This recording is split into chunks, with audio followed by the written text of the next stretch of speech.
اعوذ باللہ من الشیطان الرجیم بسم اللہ الرحمن الرحیم قل اتحاجوننا فی اللہ وهو ربنا وربکم ولنا اعمالنا ولکم اعمالکم ونحن له مخلصون ام تقولون ان ابراہیم واسماعیل واسحاق ویعقوب والاسباط کانوا ھودا او نصارا قل اانتم اعلم ام اللہ ومن اظلم ممن کتم شہادۃ عنده من اللہ وما اللہ بغافل عما تعملون تلک امۃ قد خلت لها ما کسبت ولکم ما کسبتم ولا تسألون عما كانوا يعملون۔ ترجمہ سورہ بقرہ پہلا پارہ 16واں رکوع۔ قل اتحاجوننا فی اللہ، اے نبی کریم صلی اللہ علیہ وسلم آپ فرما دیجئے اتحاجوننا فی اللہ، کہ تم جھگڑا کرتے ہو اللہ کے معاملے میں، وَهُوَ رَبُّنَا وَرَبُّكُمْ، وہ ہمارا بھی رب ہے اور تمہارا بھی رب ہے، وَلَنَا أَعْمَالُنَا وَلَكُمْ أَعْمَالُكُمْ، اور ہمارے لیے ہمارے اعمال ہیں اور تمہارے لیے تمہارے اعمال ہیں، وَنَحْنُ لَهُ مُخْلِصُونَ، اور ہم اسی کے لیے اخلاص کیے ہوئے مخلص خالص ہیں۔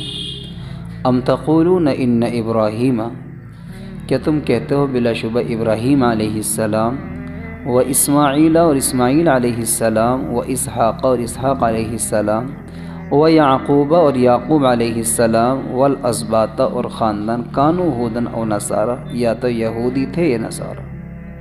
قل اانتم اعلم، اے نبی کریم صلی اللہ علیہ وسلم آپ فرما دیجئے اانتم اعلم، تم بہتر جانتے ہو، ام اللہ، یا اللہ بہتر جانتا ہے۔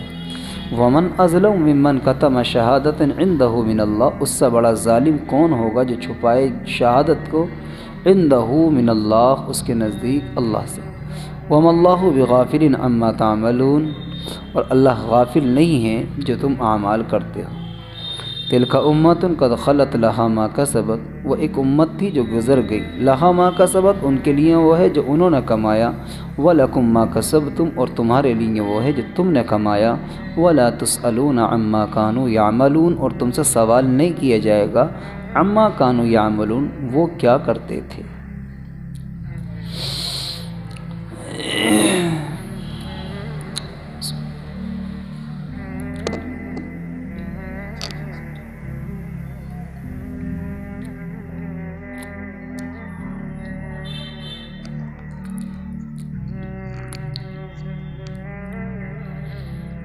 اللہ تبارک و تعالی نے قرآن مقدس کی ان آیت کریمہ کے اندر جو تلاوت کی گئی ہیں، اپنے بندوں کو بہت اہم باتوں کا پیغام دیا ہے۔ اس سے پہلے کہ میں آیت پاک سے متعلق چند باتیں آپ کے سامنے پیش کروں، یہ جاننا ضروری ہے کہ اس سے گزشتہ درس سے پہلے درس میں جو باتیں ذکر کی گئی تھیں، اس لیے کہ ایک ہفتہ ہمارا ایسا گزر گیا کہ طبیعت خراب کی وجہ سے گزشتہ درس نہیں ہو سکا تھا، ابھی بھی بخار ہے، ایک ہفتے سے بخار ہے۔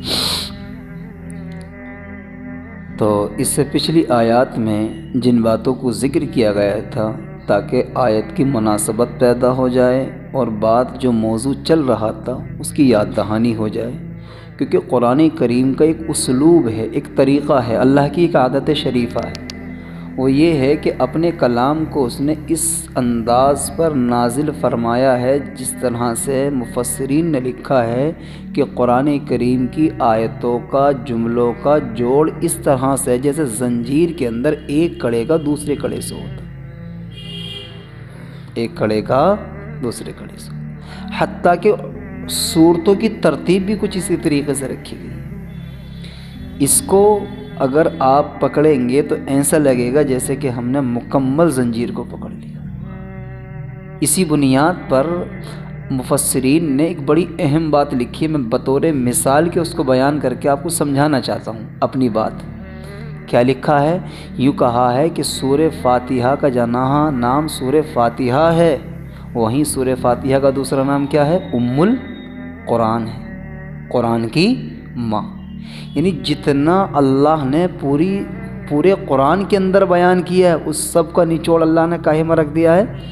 سورہ فاتحہ میں رکھ دیا۔ جس نے سورہ فاتحہ کے نکات کو، اس کے رموز کو، اس کے اسرار کو، اس کے اندرونی باتوں کو اور اس کے غوطہ زنی کی ہے اس نے، تو اس کو ایسا لگتا ہے کہ میں نے سیراب کر لیا، اپنے سیراب کر لیا۔ تو یہ میں نے اس لیے بات ذکر کر دی کہ اس سے پچھلی آیت میں اللہ تعالیٰ نے جو باتیں ذکر کی تھی، اللہ کی توفیق کے ساتھ میں نے آیت پاک کی روشنی میں آپ سے کچھ ذکر کیا تھا۔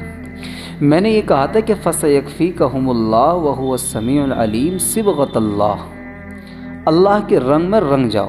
اور کس کا رنگ اچھا ہو سکتا ہے؟ اللہ تعالیٰ سے۔ حالانکہ اگر جسامت اور قدامت کے اعتبار سے دیکھا جائے، جسم و جثے کے اعتبار سے دیکھا جائے، تو اللہ ان تمام چیزوں سے بالکل پاک ہے، منزہ ہے۔ اللہ سارے جسموں سے پاک ہے۔ میرے بڑے یہاں بیٹھے ہیں، عمر دراز بیٹھے ہیں، جنہیں اللہ نے دین کے کام کے لیے قبول کیا ہے، جو مستقل مجھ سے بڑے بڑے علماء کو انہوں نے سنا ہے۔ تو وقت کی بات ہے کہ اللہ نے تھوڑا سا علم کی ہلکی سی جھلک مجھے بھی دی ہے، میں آپ کے سامنے اپنی بات ذکر کر رہا ہوں۔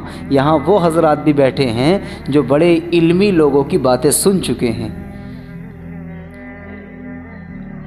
حدیث شریف میں آتا ہے، اللہ کے نبی علیہ الصلاۃ والسلام نے فرمایا کہ جب انسان اللہ کے رضا والے کام کرتے کرتے آگے بڑھتا ہے تو ایک وقت وہ آتا ہے کہ اللہ کہتا ہے میں اس کا ہاتھ بن جاتا ہوں جس سے وہ پکڑتا ہے، میں اس کا پیر بن جاتا ہوں جس سے وہ چلتا ہے، میں اس کی آنکھ بن جاتا ہوں جس سے وہ دیکھتا ہے۔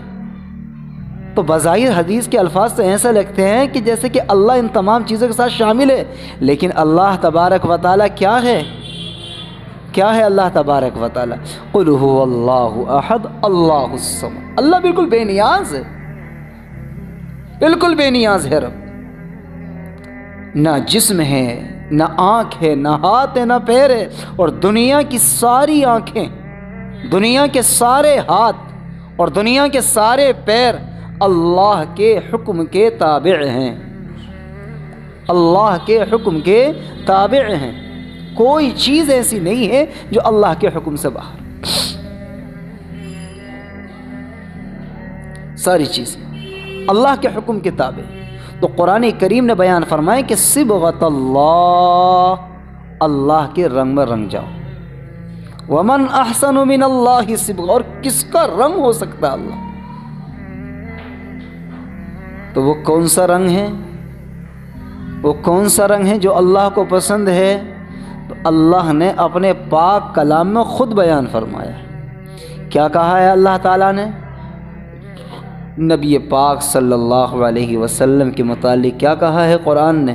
لَقَدْ كَانَ لَكُمْ فِي رَسُولِ اللَّهِ أُسْوَةٌ حَسَنَةٌ، محمد صلی اللہ علیہ وسلم کی زندگی بہترین نمونہ۔ قرآن نے کہا قُلْ إِن كُنتُمْ تُحِبُّونَ اللَّهَ فَاتَّبِعُونِي يُحْبِبْكُمُ اللَّهُ، اگر تم اللہ کی محبت چاہتے ہو، اللہ کے پیارے بننا چاہتے ہو، فَاتَّبِعُونِی، تو میرے پیارے حبیب حضرت محمد الرسول اللہ صلی اللہ علیہ وسلم کی اتباع کرو، یحببکم اللہ، اللہ تم سے محبت کرنے لگے۔ صرف محبت کرے گا نہ، وَيَغْفِرْ لَكُمْ ذُنُوبَكُمْ، تمہارے گناہوں کو بھی معاف کر دے گا۔ بڑے نصیب والوں کو ملتا ہے یہ، بہت نصیب والوں کو ملتا ہے یہ انعام کہ جس کے دل میں اللہ کی محبت آ جائے، جس سے اللہ کی محبت نصیب ہو جائے، یہ جس کے دل میں کیا ہے اللہ اپنا پیار ڈال دے، تو پھر سب سے پہلے اللہ اس کے دل کو پاک اور صاف کرتا ہے، گندے دلوں میں نہیں آتا ہے۔ اللہ اپنی ذات کے اعتبار سے، اپنی صفات کے اعتبار سے دنیا کے سارے تصورات سے بالکل پاک ہے، سارے تصورات سے پاک ہے اللہ تبارک و تعالی۔ جو میری آنکھ دیکھ سکتی ہے اللہ اس سے پاک ہے، جو میرا ذہن سوچ سکتا ہے اللہ اس سے پاک ہے، جو میرے دل میں خیالات آ سکتے ہیں اللہ اس سے پاک ہے، میں خیال بھی نہیں کر سکتا کہ میرا اللہ کیسا ہے۔ کہنے والے نے تو یوں کہا ہے، دل میں آتا ہے سمجھ میں آتا نہیں، دل میں آتا ہے سمجھ میں آتا نہیں، بس جان گیا تیری پہچان ہی ہے۔ دل میں تو ہے ہر مومن کہ اللہ ہے، لیکن کیسا ہے، کتنا بڑا ہے، اس کی شکل کیا ہے، یہ سمجھ میں نہیں آتا ہے، کیونکہ اللہ اپنی ذات کے اعتبار سے لامحدود ہے۔ اللہ اپنی ذات کے اعتبار سے لامحدود ہے، اس کی ذات کی کوئی حد نہیں ہے۔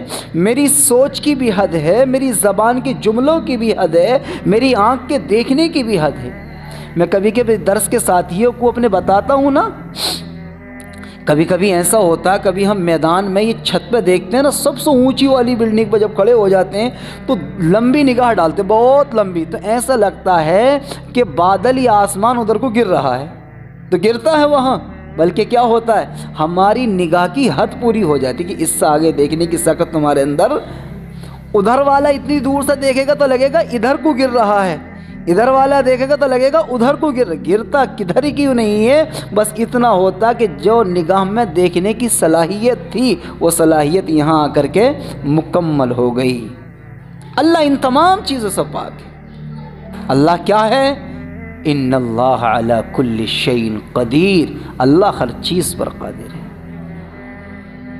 اللہ نے تو اپنی صفات خود بیان فرمائی ہیں قرآن کریم میں، اس میں نہیں جانا چاہتا، مجھے درس کرنا ہے آپ کے سامنے آیت پاک کا، تو میں نے جہاں سے آج کی آیت کریمہ کی تلاوت کی ہے، قرآن بیان فرماتا قل اتحاجوننا فی اللہ وہو ربنا وربکم، اے نبی کریم صلی اللہ علیہ وسلم آپ فرما دیجئے اتحاجوننا فی اللہ، کہ تم جھگڑتے ہو ہم سے اللہ کے معاملے میں، وہو ربنا وربکم، ہمارا ماننا تو یہ کہ وہ تمہارا بھی رب ہے اور ہمارا بھی رب ہے۔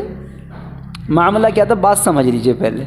معاملہ یہ تھا، اس وقت میں یہود و نصارہ کا تصور یہ تھا کہ اللہ ہمارا ہے، تو بعد میں آ کر کے کہنے لگے کہ اللہ ہمارا بھی ہے۔ اصل تو اللہ نے بنی اسرائیل کو ہی اپنایا تھا، انہیں ہی کتاب دی تھی، انہیں ہی ذہانت دی تھی، انہیں ہی سوچ سمجھ کی دانشوری کی صلاحیت دی تھی، لہٰذا جو اللہ کو ہم سمجھ سکتے ہیں وہ کوئی اور نہیں سمجھ سکتا۔ ایک تو ان کا عقیدہ اور ماننا یہ تھا، دوسرا ماننا ان کا یہ تھا کہ جو تعلق نصارہ کا اور یہود کا اللہ سے وہ دنیا کے کسی بھی انسان کا کبھی نہیں ہو سکتا ہے، دوسرا عقیدہ یہ تھا۔ اور محمد صلی اللہ علیہ وسلم سے اور ان کے ماننے والوں سے یہود و نصارہ بار بار اس مغالطے کو ڈالتے تھے ذہنوں میں، کہاں چکر میں پڑے ہو محمد صلی اللہ علیہ وسلم کے، ہماری مانو، جو ہم اہل کتاب پہلے سے، ان پہ تو اب آ گئی یہ کتاب قرآن، ہم پہ تو پہلے سے ہی زمانے سے علم رہا ہے، لہذا جو ہم سے جڑے گا وہ اللہ سے ملے گا، جو ان سے جڑے گا وہ اللہ سے کٹے گا۔ تو معاملہ یہ تھا کہ ایسا ہوتا ہے نا، جو انسان دیکھتا ہے وہ بولتا ہے، جو بولتا ہے وہ سمجھتا ہے، وہ سنتا ہے اور اسی کا قائل ہوتا ہے۔ تو لوگوں بات تو صحیح ہے یار، انجیل ان پہ اتری، تورات ان پہ اتری، اہل کتاب یہ کہلاتے ہیں، اہل علم یہ کہلاتے ہیں، دانشور لوگ یہ کہلاتے ہیں، محمد صلی اللہ علیہ وسلم ہاشمی گھرانے سے بنو عبد المطلب کی کیا ہے نسل سے ہیں، لہٰذا بات سمجھ میں نہیں آتی۔ فوراً رب نے قرآن کی آیت اتار دی کہ جبرائیل امین جاؤ اور میرے نبی سے جا کر کے یوں کہنا کہ جو تم سے سوال کرتے ہیں نا ایسا میرے بارے میں، ان سے میرا یہ پیغام سنا دو۔ کیا پیغام سنا دو؟ اب آئے گی بات، دیکھو، قل اتحاجوننا فی اللہ وہو ربنا وربکم، اے نبی کریم صلی اللہ علیہ وسلم آپ فرما دیجئے، کیا فرمانا ہے؟ اتحاجوننا فی اللہ، کہ تم جھگڑتے ہو اللہ کے معاملے میں، اللہ کو بٹوارا کرتے ہو کہ اللہ ہمارا اور تمہارا نہیں، اور ہمارا زیادہ تمہارا کم، اللہ کا بٹوارا کرتے ہو۔ ان سے صاف کا ہوا ربنا وربکم، وہ تمہارا بھی پیدا کرنے والا اور ہمارا بھی پیدا کرنے والا۔ کیا شاندار! اللہ کے 99 نام کیا ہے بھائی؟ صفاتی۔ اللہ کے 99 نام صفاتی ہیں اور ایک نام ذاتی ہے۔ ذاتی نام کون سا ہے؟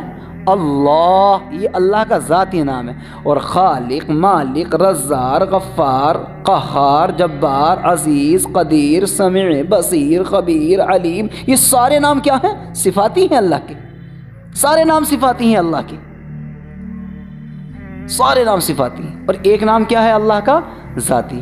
اللہ چاہتا تو یہ کہہ دیتا هو خالقنا وخالقکم وسمیعنا وسمیعکم، وہ تمہاری بھی سننے والا ہے، ہماری بھی سننے والا، کیونکہ بات زبان سے چل رہی تھی نہیں، لیکن اللہ نے اس رشتے کو بیان فرمایا یہاں پر جس میں اپنا یہ جھلکتی ہے۔ کیا کہا؟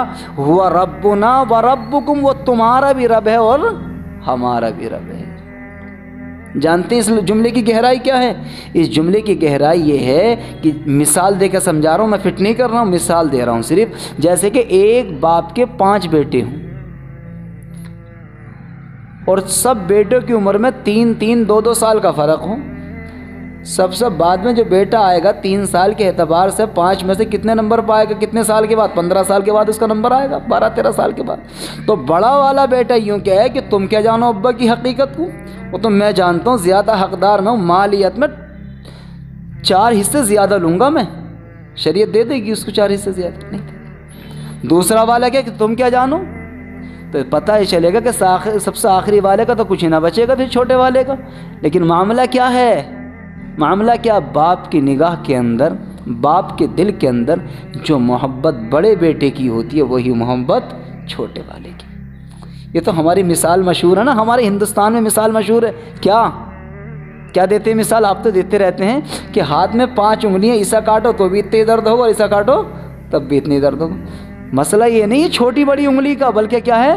جسم کا حصہ تو یہ بھی ہے، اس میں نشتر لگاؤ گے تو درد اس میں بھی اتنا ہی ہوگا اور اس میں لگاؤ گے تو درد اس میں بھی اتنی۔ ایسی باپ کے دل میں بھی ہوتا ہے، اولاد بڑی ہو یا چھوٹی ہو، باپ کے لیے تو سب اولاد ہوتی ہے۔ ایسے ہی رب کے سب بندے ہیں، اللہ کے سب بندے ہیں، وہ رب جانتا ہے کہ کس کے ساتھ کیسا معاملہ کرنا ہے، اس نے اپنے معاملے کو چھپا کر رکھا ہے۔ یہ مجھے اختیار ہے، تمہیں اختیار نہیں ہے۔ اللہ نے صاف یہ فرمایا ان اللہ لا يحب الظالمین، اللہ ظالموں کو پسند نہیں کرتا، اللہ ظلم کو برداشت نہیں کرے گا۔ اشارہ کس طرف تھا؟ اللہ یہ بھی تو کہہ سکتا تھا کہ اللہ تعالیٰ ظلم کو مسلمانوں پر برداشت نہیں کرتا، اللہ کہتا مجھے ظلم برداشت نہیں ہے۔ اگر کوئی مسلم غیر مسلم پر بھی ظلم کرے تو اللہ کو برداشت نہیں ہے، وہ بھی اس کے بندے ہیں، وہ بھلے سے مذہب کے اعتبار سے دوسرے ہیں لیکن ظالم آپ ہیں تو اللہ آپ کو بھی برداشت نہیں کرے۔ اور اگر غیر مسلم ظلم کرے مسلمانوں پر تو اللہ کہتا بندے یہ بھی میرے ہیں، ان سے زیادہ تعلق اس لیے کہ میرے اوپر ایمان لائے ہیں، ان کے ایمان کا، حشر کا، قبر کا سارا معاملہ بعد میں، جہاں تک انسانیت کا تعلق ہے تو اللہ نے قرآن میں کیا فرمایا؟ انا خلقناکم من ذکر وانثی وجعلناکم شعوبا وقبائل لتعارفوا، ہم نے تم سب کو ایک ماں اور ایک باپ سے پیدا کیا ہے، اپنے رشتے کو سمجھو۔ تو قرآن کریم نے یہاں پر فرمایا هو ربنا وربکم، وہ ہمارا بھی رب ہے اور تمہارا بھی رب ہے۔ اور آگے کیا فرمایا؟ وَلَنَا أَعْمَالُنَا وَلَكُمْ أَعْمَالُكُمْ، مسئلہ صاف ہو گیا؟ وَلَنَا أَعْمَالُنَا وَلَكُمْ أَعْمَالُكُمْ، ہمارے لیے ہمارے اعمال ہیں، تمہارے لیے تمہارے اعمال ہیں۔ کون مسلم، کون غیر مسلم، کون عیسائی، کون یہودی، کون نمازی، کون بے نمازی، کون ذکر اللہ کرنے والا، کون گالی کا بکنے والا، یہ سارے معاملے کس کے ہیں؟ اللہ کے ہیں۔ تمہارا معاملہ یہ نہیں ہے تم دنیا داری کے حساب سے فیصلہ کرو، جب انصاف کرو تو جب فیصلہ کرو تو انصاف کے ساتھ۔ قرآن کریم نے بیان فرمایا نا، کیا فرمایا؟ ان اللہ یأمرکم ان تؤدوا الامانات الى اہلها واذا حکمتم بین الناس ان تحکموا بالعدل۔ قرآن کریم نے بیان فرمایا ان اللہ یأمرکم ان تؤدوا الامانات الى اہلها، تمہارے اوپر جس کے جو حقوق نکلتے ان کو ادا کر دو۔ آگے فرمایا وَإِذَا حَكَمْتُمْ بَيْنَ النَّاسِ أَن تَحْكُمُوا بِالْعَدْلِ، اور جب تم لوگوں کے درمیان میں فیصل قرار دیے جاؤ، جب تم لوگوں کے درمیان میں جج قرار دیے جاؤ، تم اپنا پنچایتی لوگ بنا لیں اور پنچایت تمہارے حتے کے اندر آ جائے۔ وَإِذَا حَكَمْتُمْ بَيْنَ النَّاسِ، جب تم لوگوں کے درمیان فیصل بن جاؤ تو کیا کہا؟ انصاف کے ساتھ فیصلہ کرو، انصاف کے ساتھ فیصلہ۔ ان تحکموا بالعدل، تم فیصلہ کرنا لیکن انصاف کے ساتھ۔ اسی کو اللہ نے کہا ہے وَلَنَا أَعْمَالُنَا وَلَكُمْ أَعْمَالُكُمْ وَنَحْنُ لَهُ مُخْلِصُونَ، اور ہم سب اسی کے لیے کیا ہیں؟ مخلص، یعنی اپنے عقیدے میں، اپنی عبادت میں، اللہ سے تعلق میں کوئی دکھاوا نہیں ہے، ہر ایک کا اپنا اخلاص الگ ہوگا، ہر ایک کا۔ کتنا شاندار بیان ہے، اللہ نے کہا کہ ہم سب اپنے اخلاص کے اعتبار سے، کیونکہ اللہ تعالیٰ کے یہاں کیلکولیٹر کا نظام نہیں ہے نا، وہاں یہ نہیں دیکھا جائے گا کس نے سبحان اللہ زیادہ پڑھی، وہاں یہ نہیں دیکھا جائے گا، بلکہ کیا ہے؟ دل کا جذبہ دیکھا جائے گا، نیت دیکھی جائے گی۔ اعمال تلتے ہیں رب کے یہاں، گنے نہیں جاتے ہیں، رب کے یہاں اعمال تلتے ہیں، گنے نہیں جاتے ہیں۔ اپنے اعمال میں وزن پیدا کرو، اعمال میں وزن پیدا کرو، نماز میں، تلاوت میں، ذکر میں، اللہ سے مانگنے میں۔ اللہ تبارک و تعالیٰ الفاظ سے نہیں دیتا ہے، دل کی آواز سے دیتا ہے۔ ایک مولوی صاحب ہیں، بہت اچھی عربی جانتے ہیں، انہیں عربی کی دعائیں بھی یاد ہیں، تو پتہ چلے گا سب سے زیادہ تو وہی لے جائیں گے اللہ سے۔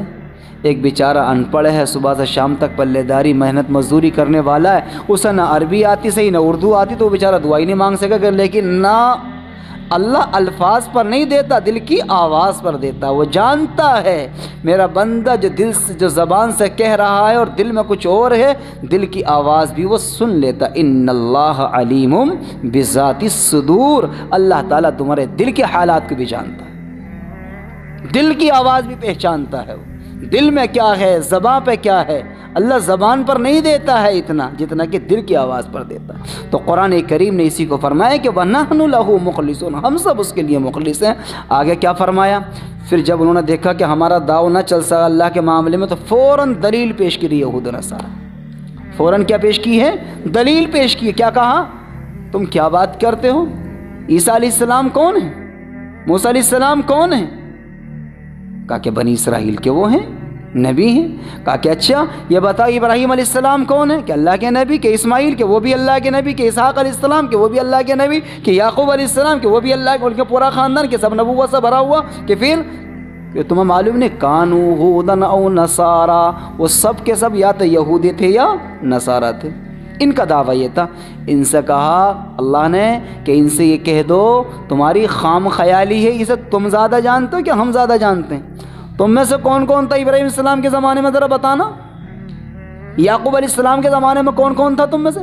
کوئی تھا ہی نہیں۔ کب یعقوب آئے، انہوں نے کیا تعلیم دی، کیا بات کی؟ پرانے زمانے کی بات، تم پیدا ہوئے بہت بعد میں اور باتیں کر رہے ہو یعقوب علیہ السلام کے مذہب اور دین کی۔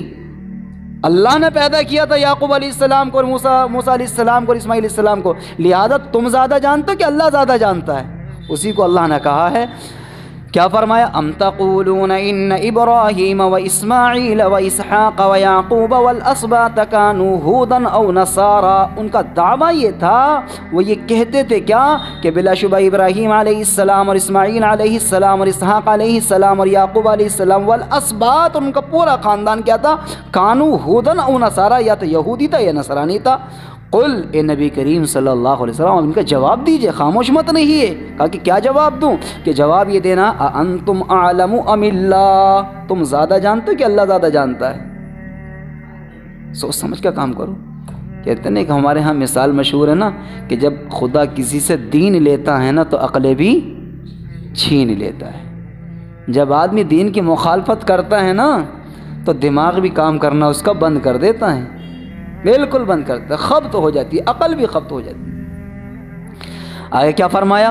وَمَنْ أَظْلَمُ مِمَّنْ كَتَمَ شَهَادَةً عِنْدَهُ مِنَ اللَّهِ، اس سے بڑا ظالم کون ہو سکتا ہے جو کتمان کرے، جو چھپائے شہادت کو اس کے نزدیک اللہ سے۔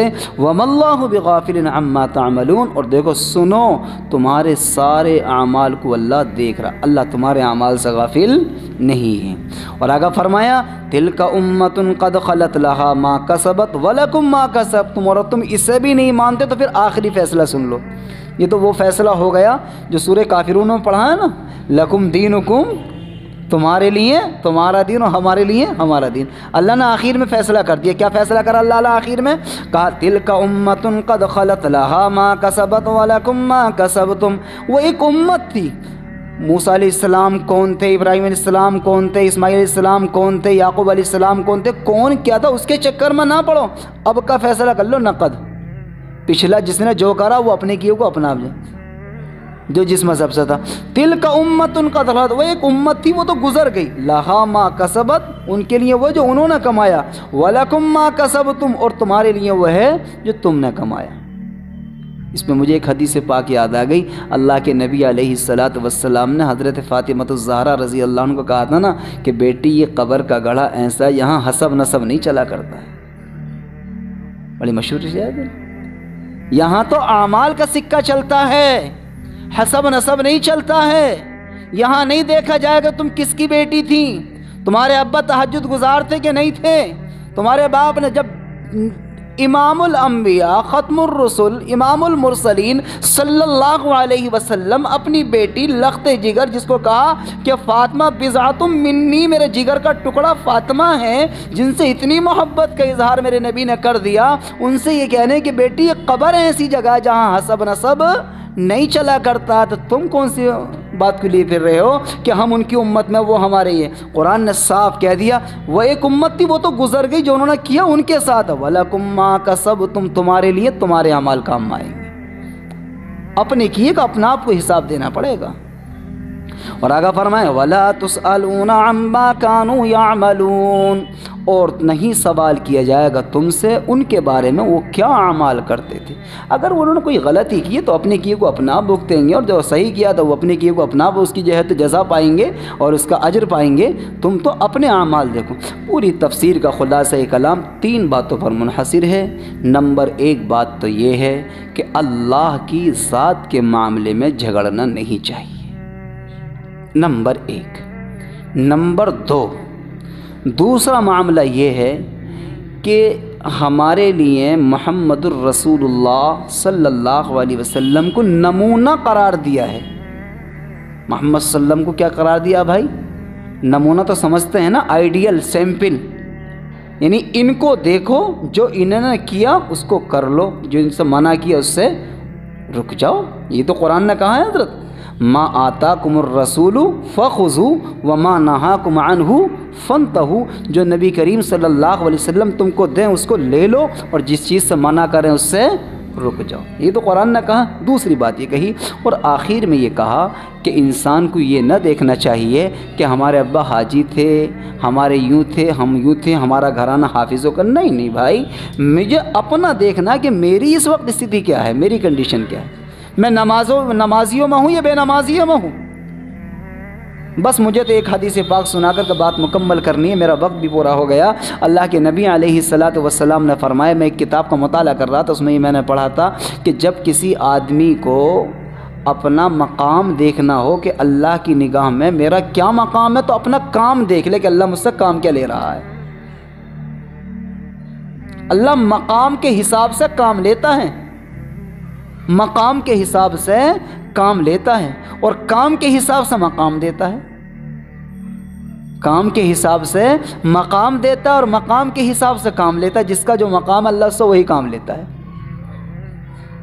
انسان سب ہوتے ہیں، عمارت میں اینٹیں سب ہیں، کوئی اینٹ دروازے میں لگ گئی، کوئی محراب میں لگ گئی لا کر کے، کوئی الماری میں لگ گئی، تو کوئی ادھر جدھر چپل اترتے ہیں ادھر لگ گئی۔ اینٹیں ایک ہی بھٹے کی ہے، بنانے والے کون کہاں سے، لگانے والے کون کہاں سے، اینٹ کا اپنا اپنا مقام ہے، کس سے اللہ نے کہاں کا کام لے لیا۔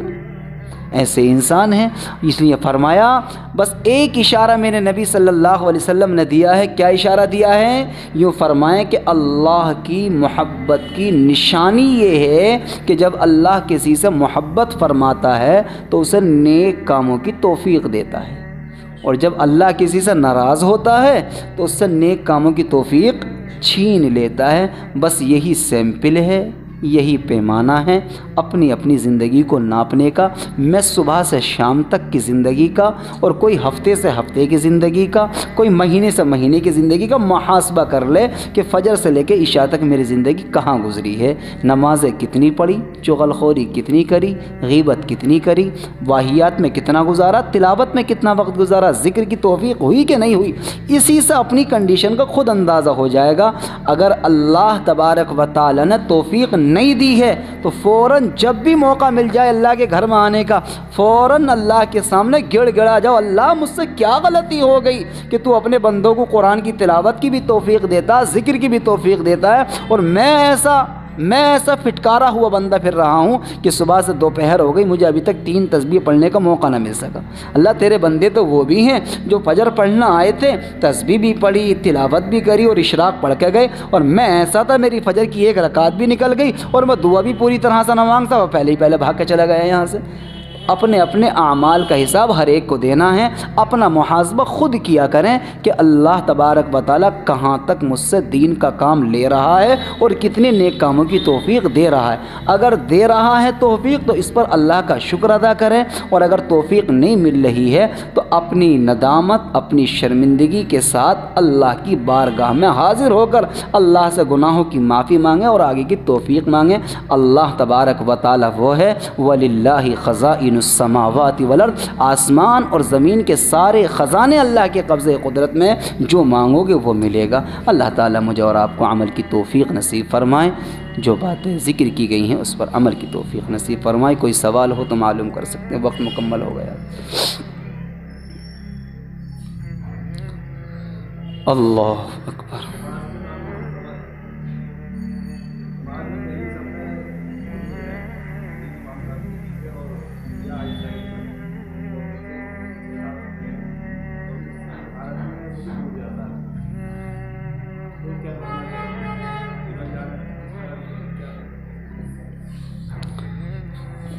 سوال ان کا یہ ہے، صف اول میں ایک آدمی نماز پڑھ رہا ہے، دوران نماز اس کا وضو قضا ہو گیا، اب اس کو اس حالت میں کیا کرنا چاہیے؟ نماز کو ایسے ہی چلتا رہنے دے اور بعد میں جائے اور وضو کا سلام پھیر کے، یا اسی وقت نیت توڑے تو کیسے نکلے؟ اپنی صف کے آگے سے گھوم کے جائے، بیچ میں سے صف چیرتا ہوا جائے؟ یہ ان کا سوال ہے۔ اس سوال کا جواب یہ ہے کہ جیسے ہی وضو ٹوٹے گا نماز خود بخود ٹوٹ جائے گی، کہ وضو نماز کے لیے شرط ہے، جب وضو ختم تو نماز خود بخود ختم۔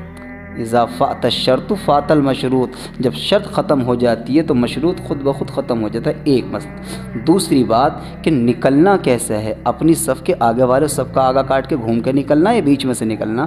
اصول یہ ہے، اللہ نے کچھ نظام ایسا بنایا کہ انسان کو بالکل سیمپل میں نہیں بنایا، ذرا بازو بڑے بنائے، بیچ کا پتلا بنایا، پاؤں علیحدہ بنائے ہیں، ہلکا سا ذرا تھوڑا سا ایک انگلی اشارتاً ایسا رکھے ناک پر یا منہ پر اس طرح سے، جس سے اشارہ ہو جائے، کسی سے کچھ کہنا بھی نہ پڑے، اور ہلکا سا ایک ہاتھ سے دائیں بائیں کرتا ہوا نکل جائے، تو اس لیے کہ وہ معذور ہے اور اس کو کوئی شکایت۔ اور آس پڑوسی جو پچھلی صفوں میں نماز پڑھ لیں ان کو بھی ضد کر کے سینہ تان کا نہ کھڑا ہو، جب وہ اشارہ دے رہا انگلی کے اشارے سے اور ہاتھ سے کر رہا تو ان کو بھی ہلکا سا بازو دبا لینے میں اسی میں عافیت ہے، یہ شریعت کا حکم ہے۔ اور کوئی سوال بھائی؟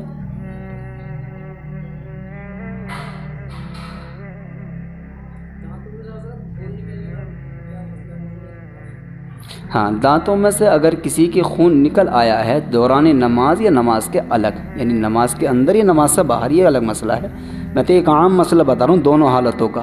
تو اب ہمیں یہ دیکھنا پڑے گا کہ تھوک جو انسان کے منہ میں رہتا، خون کا اثر اگر تھوک پر غالب آ گیا تو وضو ٹوٹ جائے گا، اور اگر تھوک کا اثر زیادہ ہے اور خون کا اثر کم ہے تو وضو نہیں ٹوٹے گا۔ اور کوئی مسئلہ؟ دعا کرا دیں، بس پڑھ لیں دعا۔ سبحان اللہ و بحمدہ، سبحانک اللہم و بحمدک، ونشہد ان لا الہ الا انت، ونستغفرک ونتوب الیک۔ سبحان ربک رب العزۃ عما یصفون، وسلام علی المرسلین، والحمد للہ رب العالمین۔